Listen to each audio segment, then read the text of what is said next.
Hello, everyone. Welcome back to another ResearchWorks episode. Hello, Marissa. Thank you once again for being on the mic for another episode. It's always lovely to have you. Well, I've been looking forward to this one because it's a topic of conversation that comes up a lot with therapists and families. It really, really does. And always happy to be part of it. Yeah, love it. And I knew you'd love this one. I think we have conversations about this all the time. When we saw this paper that was published in Pediatric Physical Therapy in 2024, titled Early Mobility and Crawling, Beliefs and Practices of Pediatric Physical Therapists in the United States, we thought we have to get the lead author onto this because we've got so many questions. And here she is, Dr. Kari Kretch. Welcome to the pod. Thank you so much for having me. This is great. So good. Look, thank you for your time today. We are very excited to ask you lots of questions, Kari. But as usual, before we do, let's tell everyone a bit more about you. So Dr. Kari Kretch is an assistant professor in the Division of Biokinesiology and Physical Therapy at the University of Southern California. Kari is a leading expert in perceptual motor development, with her research focusing on infants with typical and atypical patterns, particularly those with or at risk for neurodevelopmental conditions like cerebral palsy and Down syndrome. She leads the Learning, Development and Rehabilitation Lab, investigating interventions to enhance exploration and learning. Kari's accolades include the National Science Foundation Graduate Research Fellowship, the Early Career Researcher Prize from Developmental Science, and the 2023 Toby Long Award from the APTA. It's amazing, Kari. So impressive. Congratulations on all of that, Kari. Love all of that. Thank you.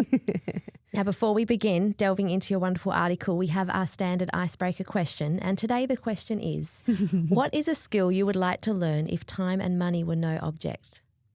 Great question. Now, would you like to go first or do you need time? She looks ready. Look at her. Yeah, you're ready. I am happy to start go for it. because I know exactly what my answer is. So I love music. I'm a big music fan and I sing. I've always been a singer most of my life, but I do not play any instruments. So the skill that I would really like to have if I had the time to learn would be to play the piano. Oh, that's so good. Do you think you might one day? Yeah.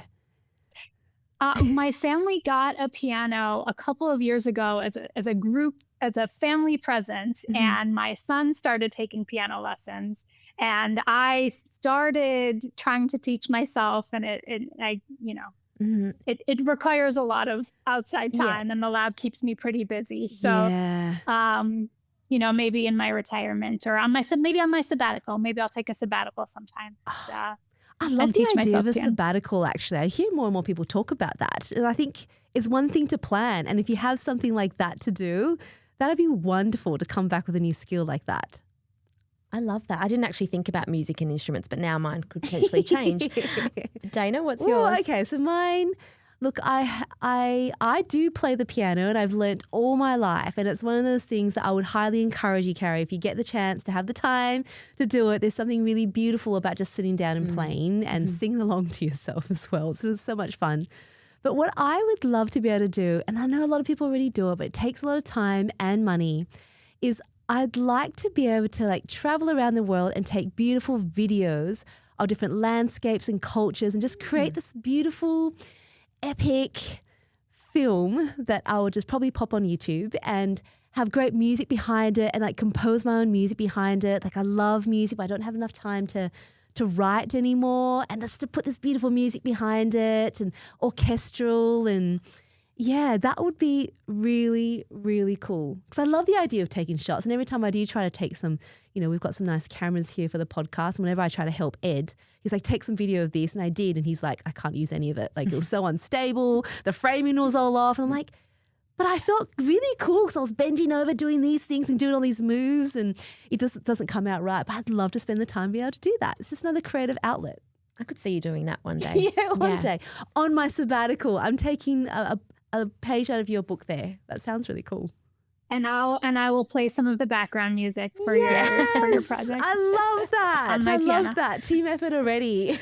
Look, mine is not useful to either of you in your endeavours. Are you joining? Okay. I don't know why this came to mind. Is to learning to ski properly. So I have skied before, but very awkwardly. And yeah, I would love to learn to ski freely. There's something about that idea. And also if there were no injuries or fear concerns, if that could also be taken away. Yeah, that would be really cool. That freedom, But hey? there's something about, I love that freshness of being out in the snow. We obviously don't live somewhere where we have that readily available, but if money and time were no issue, that is something I would like to. I actually still think that fits in with what we're thinking about, Kari, because like she You could could go get and footage ski. of me.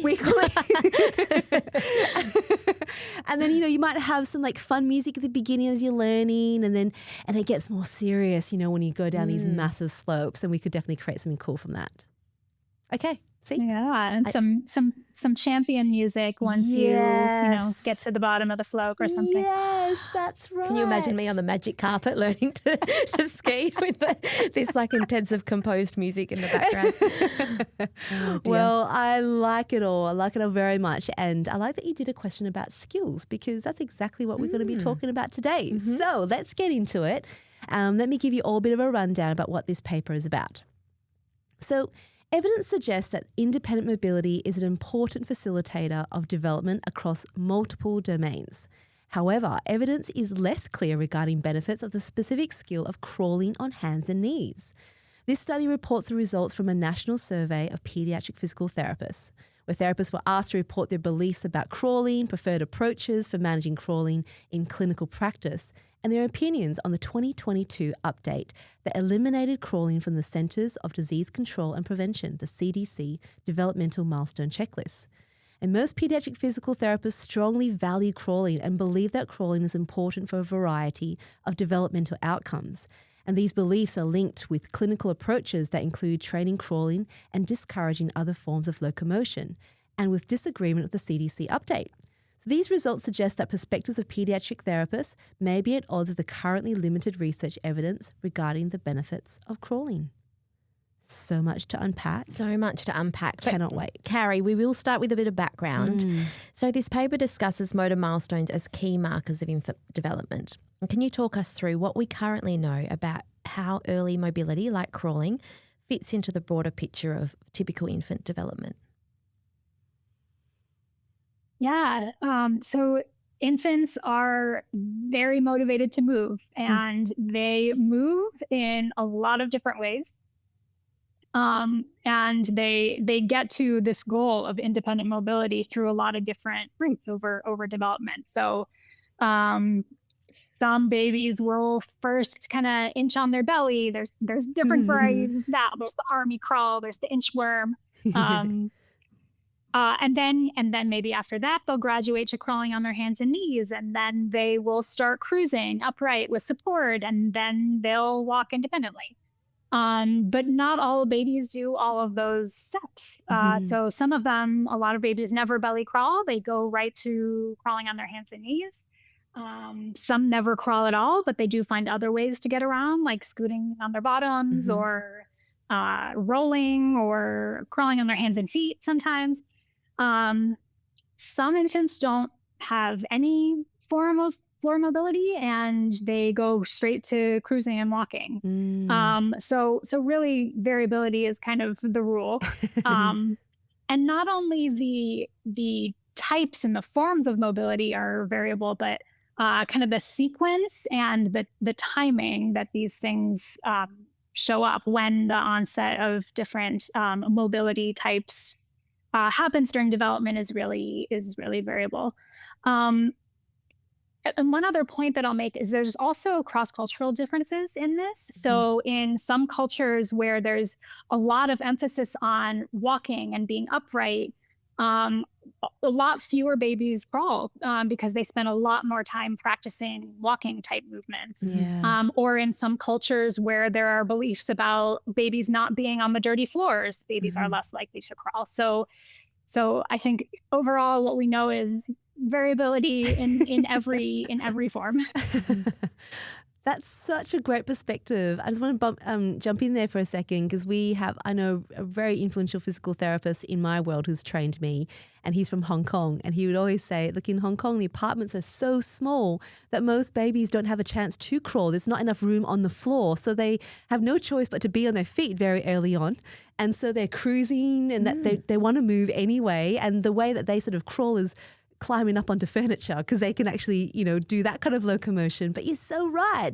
Culturally and environmentally, it has a big influence. And sometimes if a child doesn't want to crawl, you can't. I've got 2 children, and one rolled as her main mobility. She would roll from room to room until she developed crawling for a little while, and then just climbed. And my other child bottom scooted for a good 9 months. And no matter how much, especially being a physio, and I'd be at the park and people would tell me she needs to crawl. And I would try and get her to crawl, but there was no way she would crawl. So it really changed my perspective of being like, we can try and try and try. But if something about their way, their brain is telling them to move and they've already got a successful way to move, they're not interested. So I definitely 100% affirm with what you're saying about variability is the rule. Yeah. That's so great. Now, look, the paper talks about the historical influences on which motor skills we prioritise in therapy. What are some of these influences and how have they shaped common beliefs about crawling in our field? Yeah. So something that we talk about a lot is in research studies and in the people who design, clinical assessments, there are a lot of possible forms of movement, and you have to pick some subset of those to include in your research study or include on the test. Yeah. And so those decisions are sometimes more kind of arbitrary than we would think. And so if someone the kind of pioneers of motor development who described every type of movement that they observed in their children in their labs, they made decisions about which motor skills to document, and then their work forms the basis for, subsequent work, choosing subsets of those because those are the important motor forms that we need to study. And so it's sort of these decisions, even though they were made by one person or one research group or one team, they kind of become reified. They take on an importance that just because they are in the books or on the tests or something. So one example that I like to talk about is walking with support, like walking, pushing like a push toy or a big laundry basket or something. Yeah. It's pretty, not universal, but it's a very, very common form of early mobility.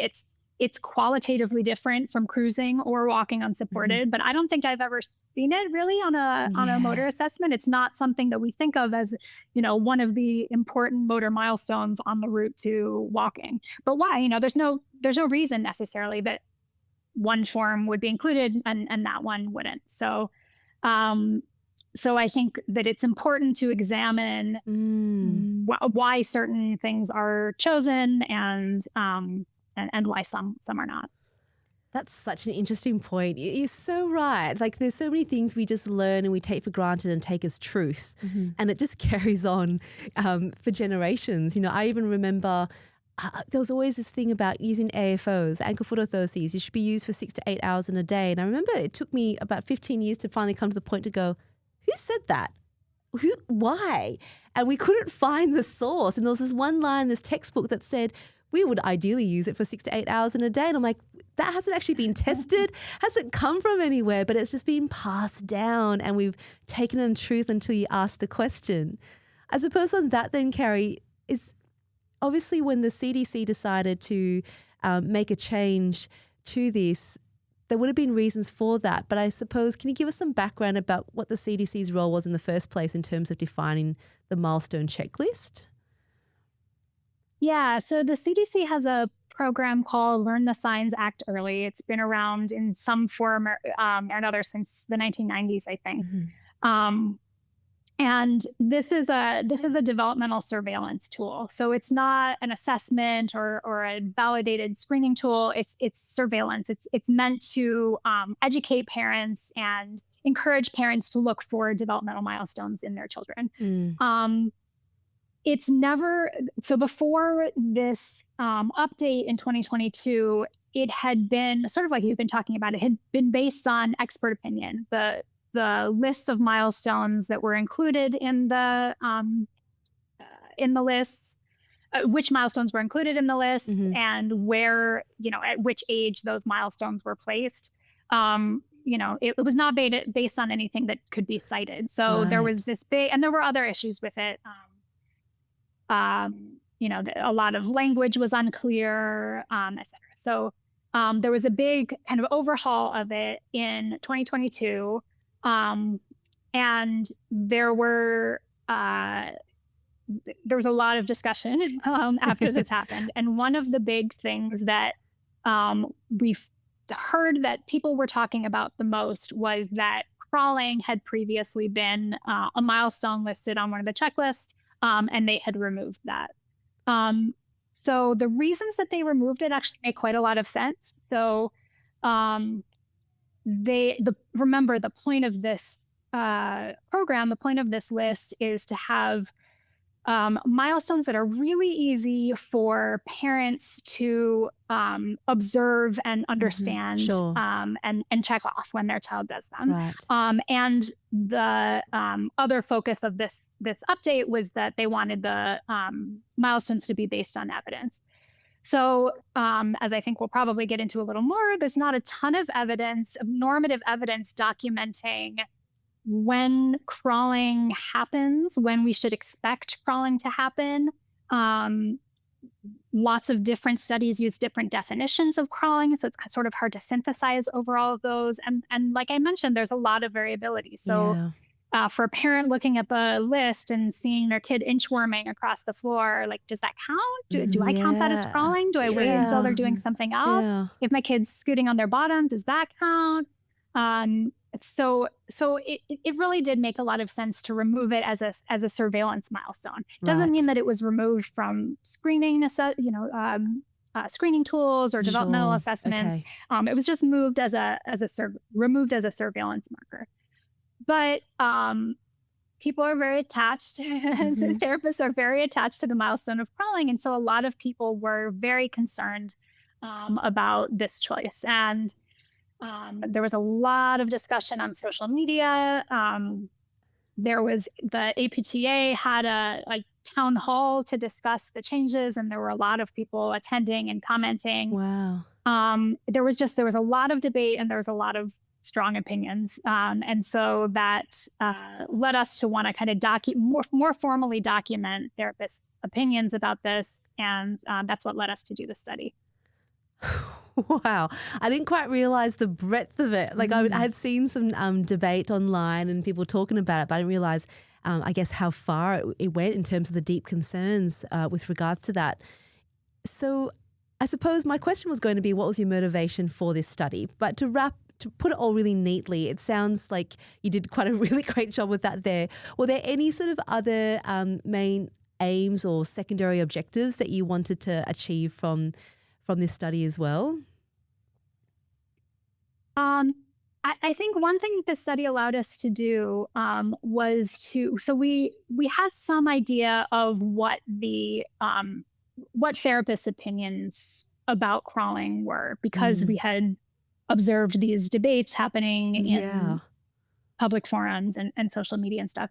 But one thing that this study allowed us to do was to say, do these beliefs actually change how people how therapists are working with children? Yes. And so we were able to look at associations between therapist beliefs and their kind of clinical strategies focused on crawling, and also look into where those beliefs came from. Yeah. And whether there were differences in beliefs depending on where the beliefs came from.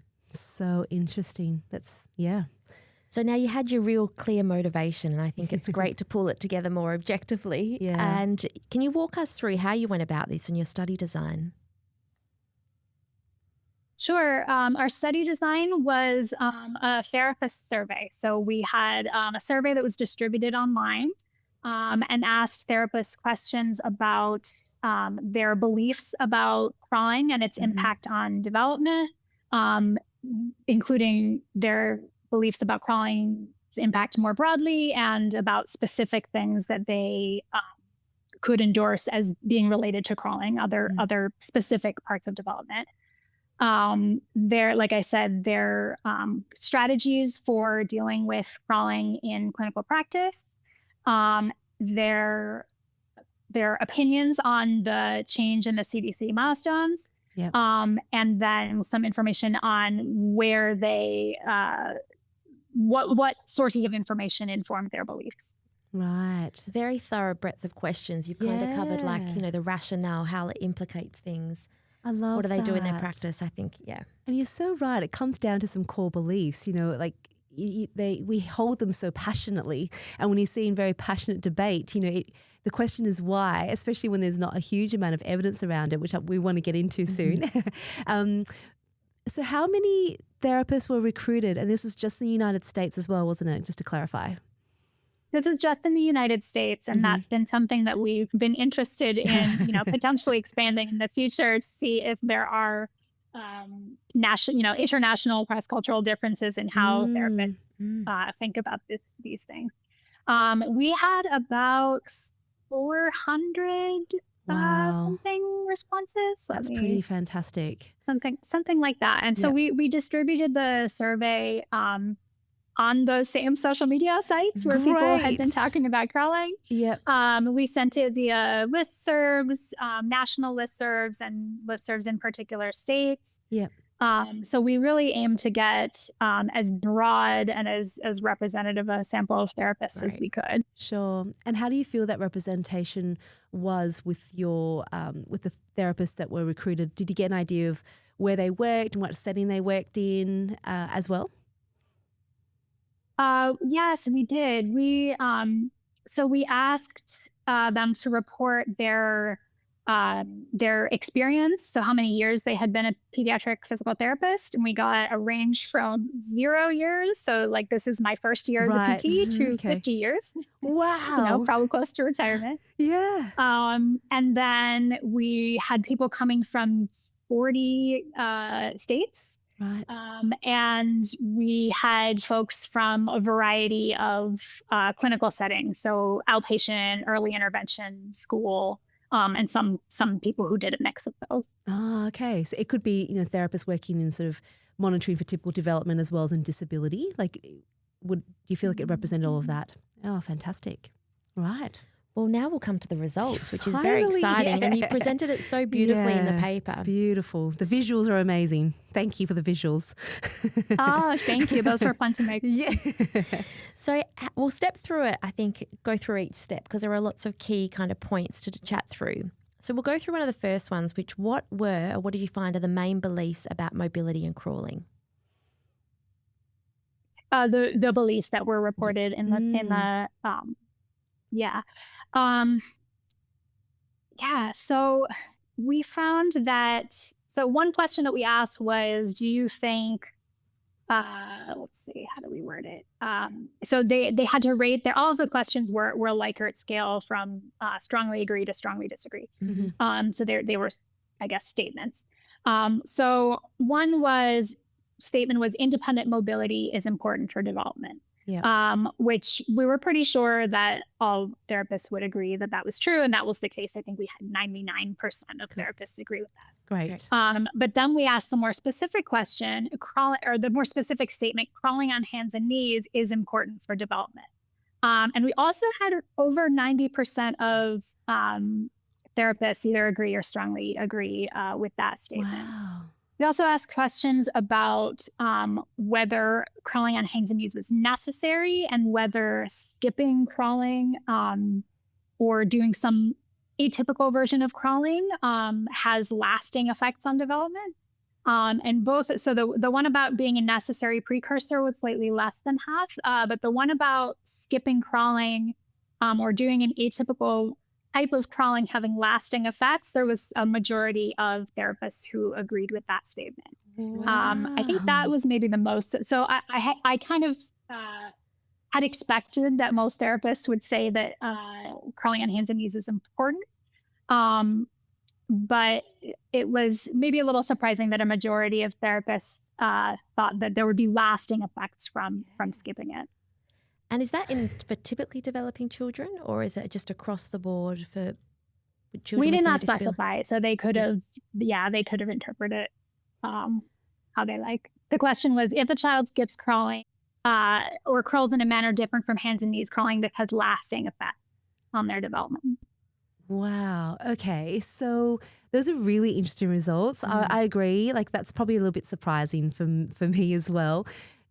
Do we know why? Like, I know that one of the things you wanted to investigate through part of this was like the beliefs. Were you able to tease some of that out? Yeah. So we asked them to tell us what sources of information informed their beliefs. Yeah. So the options were basic science, research evidence, clinical experience. Those were kind of the main ones. And so most of the therapists said the option that was the most endorsed was my own clinical experience. What was interesting about that, though, was that it was both the people who reported that they thought crawling was really important and the people who reported that they thought crawling was not very important. They were both equally likely to report that their beliefs were informed by their clinical experience. So either they're having very different clinical experiences, and that is informing those different beliefs. Or, people might, I think it is likely humans have a tendency to interpret things through their own biases. And so therapists who do already believe that crawling is important might kind of selectively interpret the clinical experience to support that belief. And people who believe that crawling may not be so important might selectively interpret their clinical experience to support that. You do write about that in the paper, and I love how you did describe it. It's the phenomenon known as confirmation bias, which is so absolutely true to be able to realize that could be shaping your perspective as well. So many questions from there. So if people are believing that clinical experience is a big reason for that, is that because there's such limited evidence in the role of crawling in the first place? Can we track onto that now in terms of what do we know about crawling? Is there a definition about crawling that we should be working on? Like, what is it? Yeah, there's really just not very much. So I did a pretty comprehensive literature review. I gave a course on this last year. And so I did a literature review, everything I could find about that had normative data on crawling and everything I could find about kind of the effects of crawling on development. And there's really just not that much. And so in terms of this question of how many children don't crawl, is this, how concerned should we be if a child doesn't crawl? I found one study from 1989. So not quite as old as me, but, almost, that had a large sample. It was a study done in Italy, large sample of more than 400 children. They found that 72% of the children crawls on hands and knees, kind of the stereotypical quadruped crawl. 16% of children did some other form of floor mobility, scooting, belly crawling. And then 12% never crawled at all. And the study was interesting because they included both infants who were NICU grads, so babies who had kind of perinatal complications, or were preterm, and then healthy controls without any complications. And there were there were no differences in any of these categories between the infants who were at higher risk and infants who were thought to be typically developing. So, other studies have estimates of so when we're talking about the number of children who don't crawl, some studies estimate like as small as 4%, some studies as large as 15%. It varies by country, by definition, all of that. So that's kind of what we know normatively. Wow, but then when we get okay. into this idea about the effects of crawling on different parts of development. Yeah. So I think one thing that is tricky about that is that there are a ton of studies about downstream outcomes of mobility in general, of early mobility. And so Sure. most of these studies, because the most common, first form of mobility is crawling, they'll compare pre-mobile infants, so pre-crawlers, and then crawlers. And so a lot of people will cite these studies as evidence of things that infants learn that are linked to crawling. But really, none of those studies actually provide evidence that those things are specific to crawling. And in fact, some have found that they've been able to replicate the effects in children who use baby walkers or powered mobility, Sure. Or things like that. And then there's also a lot of evidence, some of it is my own, about benefits of walking over, how walking kind of expands learning opportunities quite a lot more than crawling. Yeah. So as far as this idea that crawling specifically is important, and skipping crawling results in lasting effects, I found only 5 studies, like ever. And a lot of them had strong titles like crawling, skipping crawling affects motor development or things. Wow. Okay. If you actually read the studies, if you actually read them, you'd find, first of all, some pretty serious methodological flaws, but also most of the outcomes that these papers reported were actually not associated with crawling. So maybe a paper will have 8 outcomes and one is linked to whether the child crawls or not, and then that ends up kind of being the take-home message. Wow. And then the other thing about that too that I think gets misinterpreted is that all of this work is correlational. That's right. And so when we are looking to inform intervention strategies and saying, if I get your baby to crawl, they will then improve their cognitive skills or improve their visual perception, or we do not have any causal evidence suggesting that would be the case. It amazes me when you said this. It's funny because I'd just been approached by a friend who had spoken to me about the importance of crawling. They're not a physical therapist, but they were concerned that if their child didn't crawl, that reciprocal movement was really important for bringing their both sides of the brain together to be able to work, I guess, with bimanual, hand skills and lasting development. And I thought, I wonder where this belief has come from. And I was reflecting on reading your article, like here in Australia, your children see child health nurses, and it may have changed since my children were younger, but crawling was a really important step on for their development, and we were screened for that at 8 months.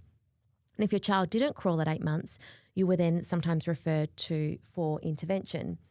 And both my children obviously didn't meet that, and I was a pediatric physiotherapist.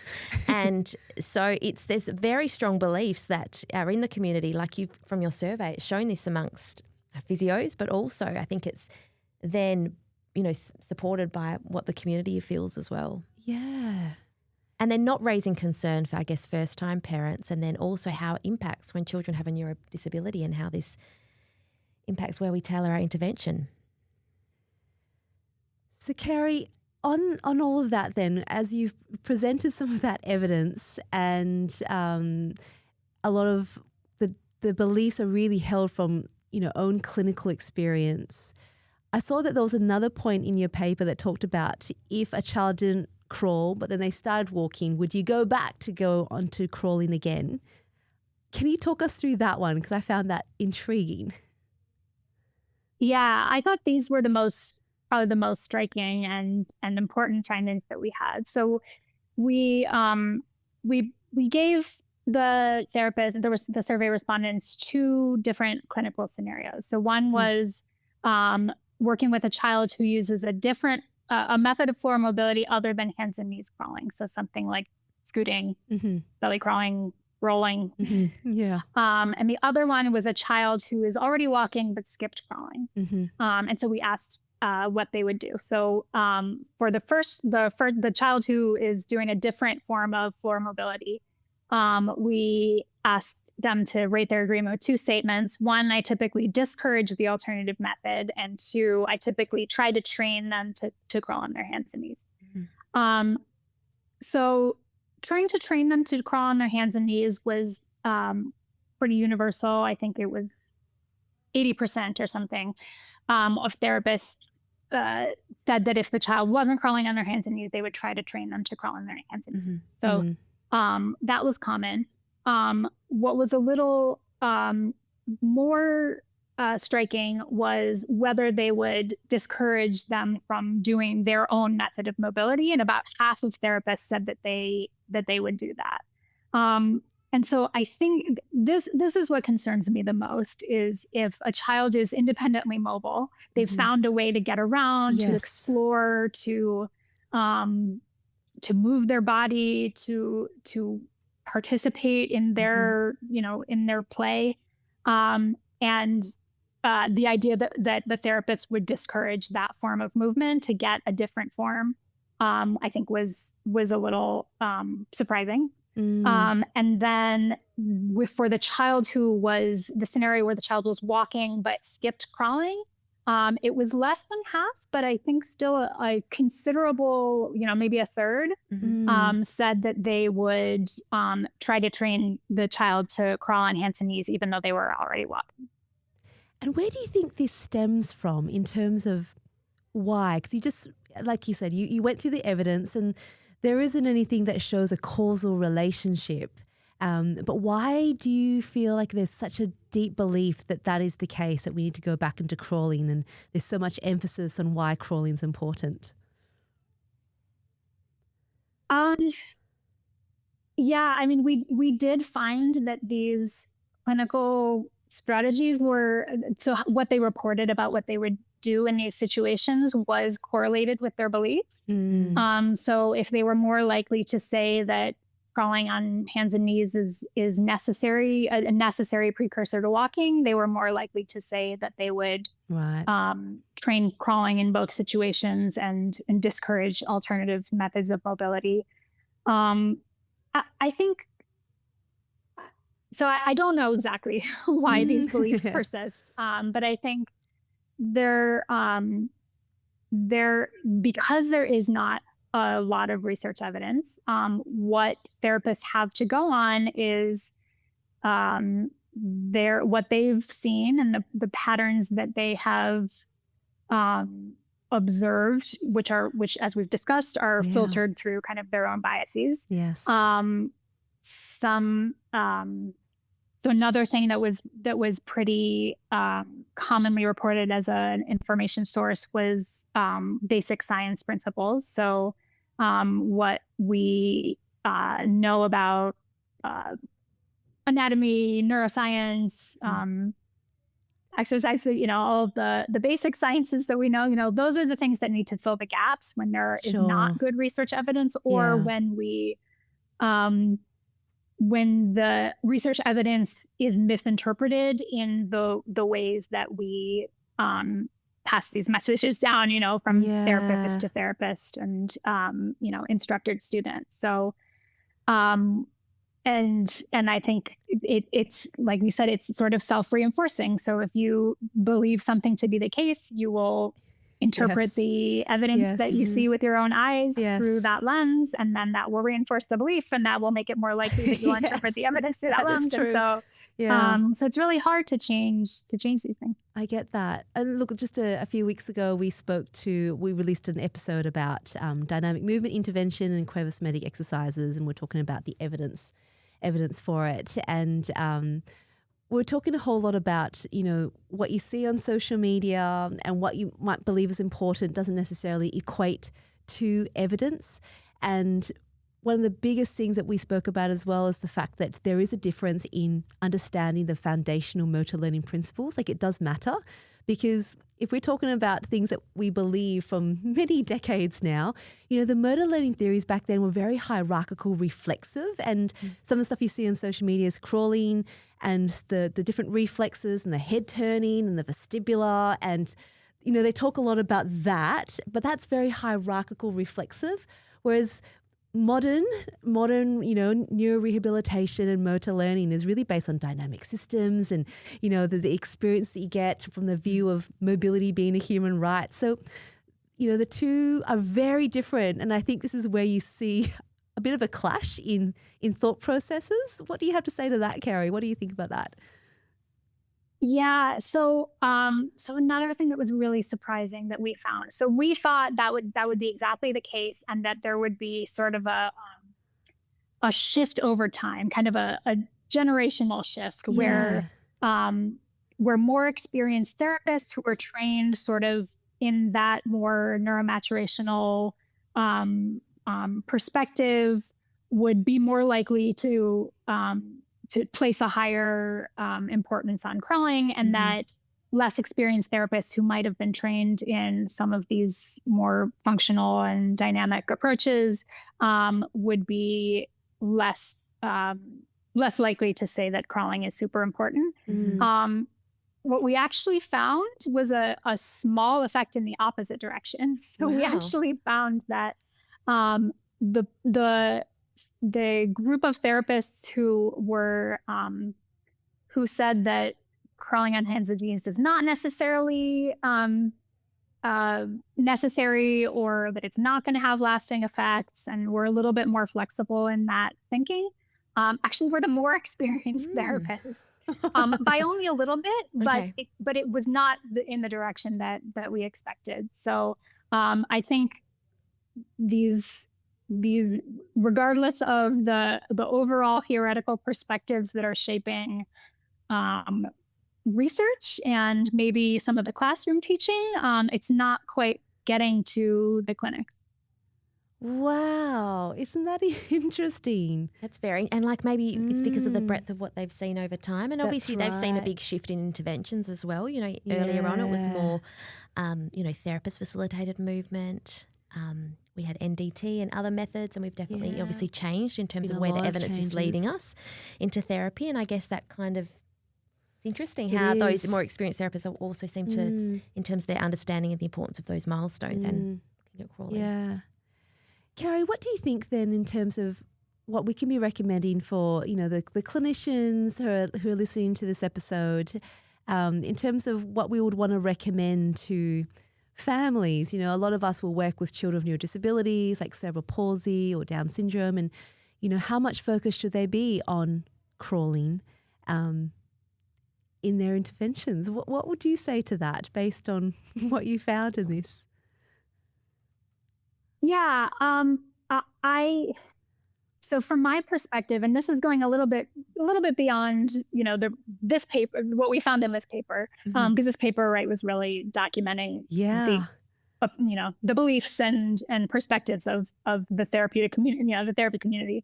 But from my perspective, I think the message to therapists should focus more on independent mobility being the most important thing. And, if there are specific impairments that crawling kind of as an exercise can help with, then crawling is a great activity. And there's lots of ways that we can practice crawling that I think are really helpful for certain children based on how the child presents. But I think I would recommend that therapists kind of be wary of this idea of crawling just for the sake of crawling or crawling because we think they're supposed to. Yeah. Yeah. Thank you for doing this research, and even just your literature review and bringing it all together, and even just raising it as a topic. I love how you said about independent mobility being the forefront and the biggest drive, but we're not also disregarding crawling. We're saying that for some kids it's really important because they're at an age where floor mobility is still important, and then they can maybe, will help them to learn to come up onto their knees to 2-point and pull to stand, which will assist with their transition. So we're not discarding crawling, but it's looking at the child, and particularly when we see kids that are approaching 2 years of age and their peers are on their feet and, you know, they've still been working on crawling for 12 months, you know, it's starting to consider, why are we working on this? Independent mobility is the primary drive, and I think that's the primary drive that we know from the evidence is going to build their development. That's right. Yeah. So that makes me think of a child that one of the first babies that I saw clinically, who was my, you know, on my caseload primarily, and she had a genetic syndrome, and I was seeing her for the first time, and I asked if she could pull to stand, and the parent said, "Oh, well, we never worked on that. Our previous therapist told us that we shouldn't get her standing until she can crawl." And in that first session that I had with her, I got her to pull to stand. She was cruising like kind of in a couple of weeks. And so, you know, she was finally independently mobile, and it made a huge difference.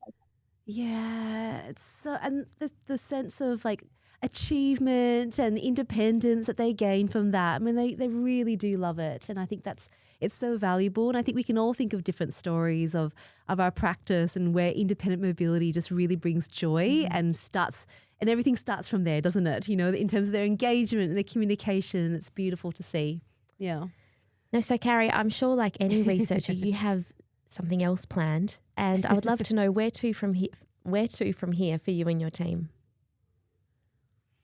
Oh, wow. You know, we don't actually have any follow-up studies planned on this topic. But I have been thinking for a while that I should try to publish that literature review, because it would be nice. You know, there's a lot of there's a lot of debate, I think, about what the literature actually says. And there's nothing published that brings it all together in a coherent way. Yeah. Well, there we go. So, yeah.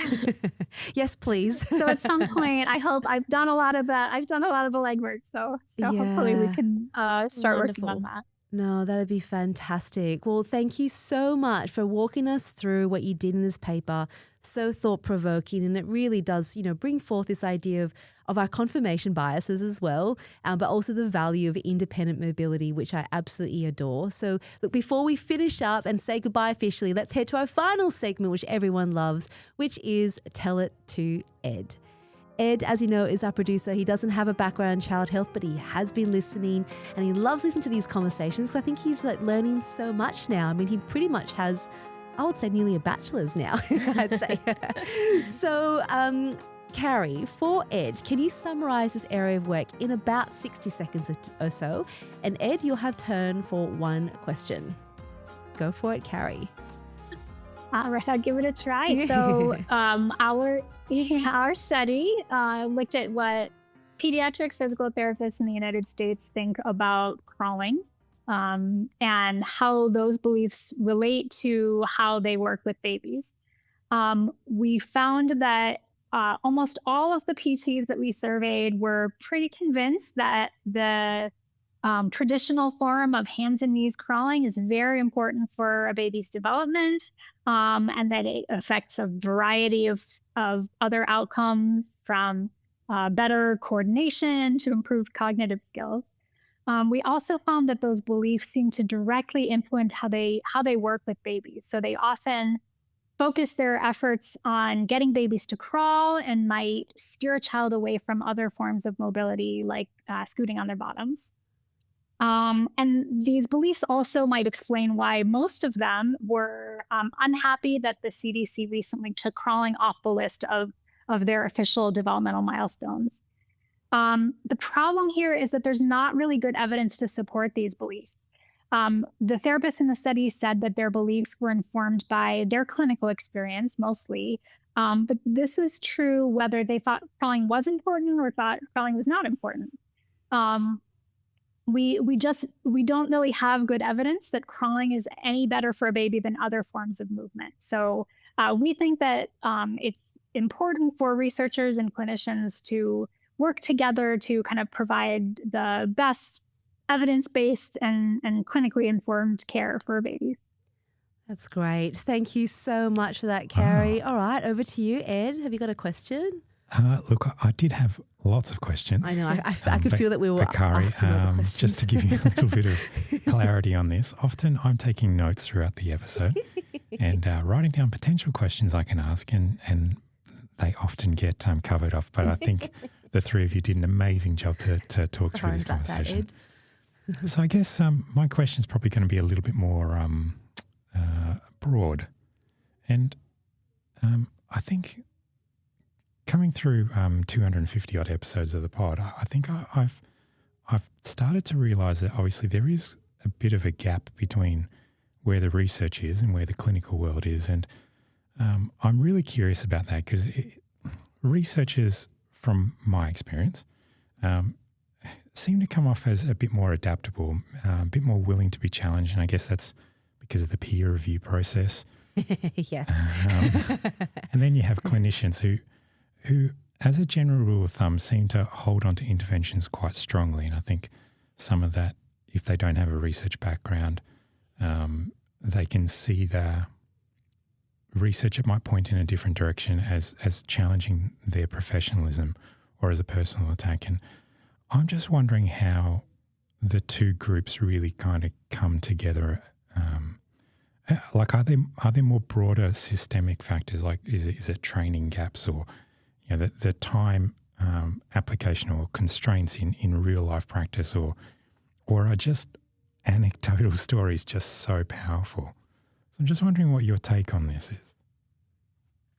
Wow, that's an amazing question. Thank you. I love that. Yeah, I do think that so basically the whole thing of being a researcher and doing a research study is to have an argument or have a hypothesis and then try to pick it apart as much as you can and then kind of see what's left, see what stands up to all of those challenges. Yeah. And so, yes, we're very used to being open to different interpretations and all that. But, I think therapists can be too. I think, I teach in our DPT program at USC. I teach courses in evidence-based practice.